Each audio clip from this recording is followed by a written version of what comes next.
Hello everyone, welcome back to my channel. In this video I'll be explaining you regarding Pascal's law. So Pascal's law states that the pressure acting at a point on a fluid element will be equal in all directions. Okay, so let's see how this statement is justified with the help of a derivation. So for this I'm taking the example of a fluid element which is of shape arbitrary. Here arbitrary shape means it could be of any shape, any temporary shape, whichever you consider. So right now for our derivation part I am considering the element fluid element shape to be in the form of a wedge. Okay, so as I've told you, the pressure acting on the element is equal in all directions. I'll consider three mutually perpendicular axis directions. So now I need to prove that the pressure acting on x direction is equal to the pressure acting on y direction and simultaneously with the z direction. So let's see that if it happens or not. So now this is the fluid element which I am considering, and the dimensions of the fluid element in terms of length are dx, dy and ds. Okay, in the y direction I am considering the length to be dy, in x direction dx, and in z direction ds.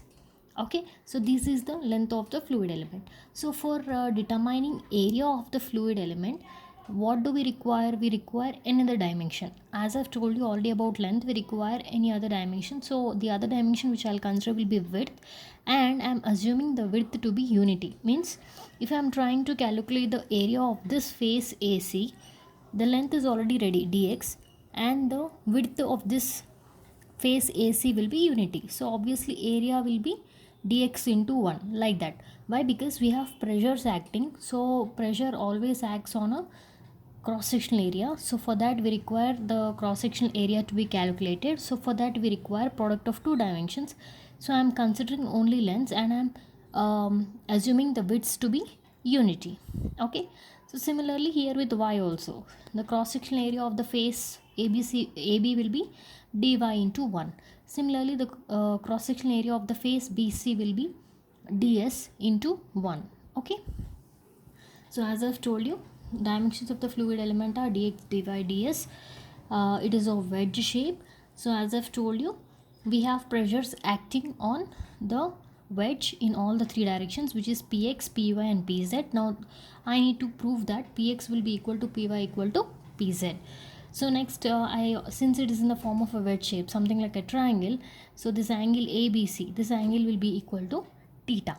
Okay, now let's see what are the forces acting on this fluid element. Why? Because generally we consider equilibrium conditions. For equilibrium conditions to be applied, we require the total number of forces acting. Then we try to write the total forces in x direction or y direction. I mean to say in horizontal direction or vertical directions. But before going to that step, we require the total number of forces acting on any fluid element. Okay, so now what are the forces acting on this fluid element according to this diagram?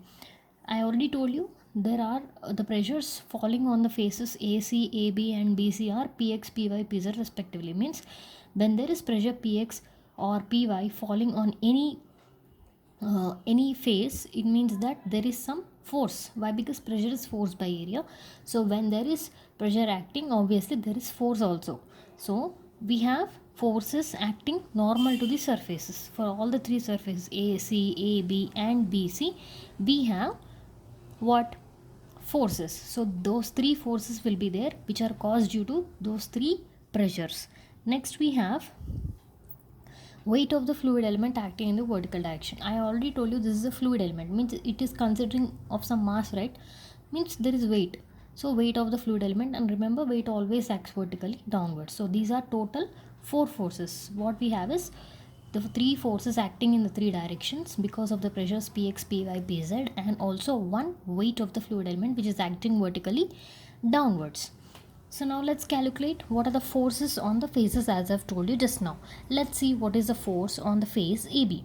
So now let's consider force acting on the face AB. So if you observe the face AB, the length of the face AB is dy, and there is a pressure Px acting on it.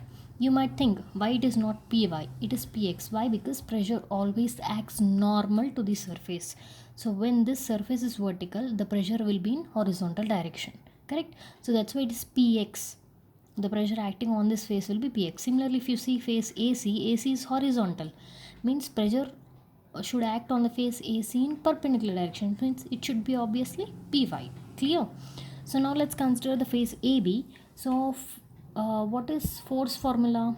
When you have pressure and area, we know that pressure is force by area. This is the regular formula you have. So from here, what will be force equal to? Force will be equal to pressure into area, correct? So now I am considering here AB. So what is the force acting on the face AB now? According to our formula, it's pressure into area. What is pressure acting on the face AB? Px into area of the face AB. What is area of the face AB? I already told you in the beginning. It is length into width. Length of the face AB is already dy. What is width? Unity. So hence force acting on the face AB is px into dy into 1. Similarly, what is the force acting on the face AC? Again, it is force formula is pressure into area. Pressure is py into area, means dx into length into width, which means dx into 1. So it is again py into dx into 1. And similarly for BC also, it is pz into ds into 1. So these three all come under this first point, pressure forces acting normal to the surfaces. What is the second force I told you? Weight of the fluid element, which is acting vertically downwards. So weight, what is the formula for weight? It is mass into gravity. Mass of the fluid element into gravity, m into g. How to get mass? We have a formula. Density is mass by volume. So from here, what is mass equal to? Density into volume. So I'll write mass as density into volume into g. Okay.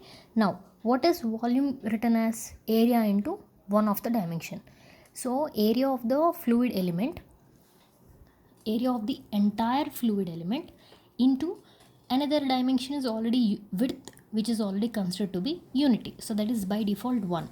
So if I am able to calculate the entire area of this fluid element, then I can get the volume. So what is the shape of this fluid element? It's a triangle. So you can take the area of triangle formula, right? So what is area of triangle formula? Half into base into height. So half into what is the base? AC into what is the height? AB. So that's what I have written here. Volume as half into base AC into height AB into another dimension I told you, right? Volume. Area into another dimension, which is width, which is already unity, into rho into G. Already rho is density of the fluid. So now with this step I have got all the forces acting. So I got all the three pressure forces. I got weight of the fluid element also. So what is the next step? Just applying equilibrium condition. How do you apply equilibrium condition? You make summation of all horizontal forces to 0, and next you make sum of all vertical forces to 0. So now resolving the forces in x direction, means in the horizontal direction. So can you remember what were the forces acting in the horizontal direction? So if you see here, this force is acting in the horizontal direction. So px into dy into 1, it is moving towards right side, so positive. All the right side moving forces will be taken positive, all the downward moving will be taken negative, left side will be taken negative, upward will be taken positive. Okay, same according to the coordinate axis only. Now you have a horizontal force due to this, but you see this pz into ds into 1, which is a force acting on the face BC, is acting inclined with some angle, correct? So this also should be considered, right? So what you have to do, you should resolute this pz into ds into 1. So if you remember in your mechanics, they explain you how to resolute the forces. It will be, now if the force is acting like this, then the components will be towards left and downwards. Okay, it is moving like this, means it will be in the quadrant 3. So horizontal component will go towards the left, vertical component will come down. So now what will be the left component? It will be pz into ds into 1 into cos theta. Simple. Or else you can write sin 90 minus theta. Why? Because this is already theta. So what is the remaining angle? 90 minus theta. So now finally it is px into dy into 1, which is moving towards right, Why minus came? Why? Because the component of pz is like this, so it will be towards left. Minus pz into ds into 1 into sine 90 minus theta. So finally, or cos theta directly, so it will be px into dy into 1 minus pz into ds into 1 into cos theta equal to 0. But let's see from the figure what is this cos equal to. So now if you observe this triangle, what is cos theta? What does cos theta mean? It is adjacent by hypotenuse. What is adjacent side? Dy. What is hypotenuse side? Ds. So cos theta equal to dy by ds. So from here, what can I write dy as? Ds into cos theta. So in the place of dy, or else in the place of ds into cos theta, just substitute dy. So already this term will be the same, px into dy into 1 minus pz into, what is ds cos theta? Dy. So into dy into 1. Now get this side. Now dy 1 and 1 will get cancelled. Finally, what I left with? Px equal to pz. Let it be equation number 1. How this came? Equation number 1, when we resoluted forces in x direction. Similarly, let's resolute the forces acting in y direction. So let's see the forces acting in y direction now. Now you have one force, this one, py into dx into 1, which is acting upwards. Okay, and you have a component of this also, right, which is acting downwards, and also you have weight of the fluid element which is acting downwards. So this pz component and weight will be acting downwards, so that will be minus and this will be plus. So hence forces when you resolute in y direction will be py into dx into 1 minus pz into ds into 1 into cos 90 minus theta, or simply sin theta, minus the weight, just now what we wrote, half into ac into ab by 2 into 1 into rho into g, correct? That only half into ac means dx, ab means dy, we have substituted. So again from the figure, let's take what is sin theta. So from this figure, what will be sin theta? Sin is opposite by hypotenuse, dx by ds. So if you write sin theta here, so it will be py into dx into 1 minus pz into, what is ds sin theta? Dx. So pz into dx. This is already, we are making it negligible. Why? Because it's very small fluid element. So let's take the weight is negligible. So this component will be eliminated. So what you are left with? Py into dx into 1 minus pz into dx into 1 equal to 0. So finally dx will be get cancelled, 1 will get cancelled, you will be left with py equal to pz. This is equation 2. From equation 1, px was equal to pz. From equation 2, py was equal to pz. So what can you conclude from equation 1 and 2? We can conclude that px equal to py is equal to pz. So hence this equation Roman number 1 proves that the pressure is equal in all the directions. This is what is our Pascal's law. So this Pascal's law will be very much useful in all basic derivations which we go on, like this Pascal's law form the basis wherever we are considering fluid elements in derivations or in deriving bigger equations.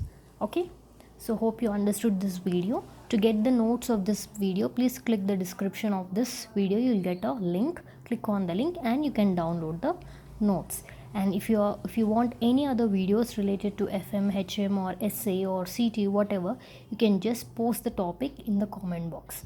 Okay, thank you.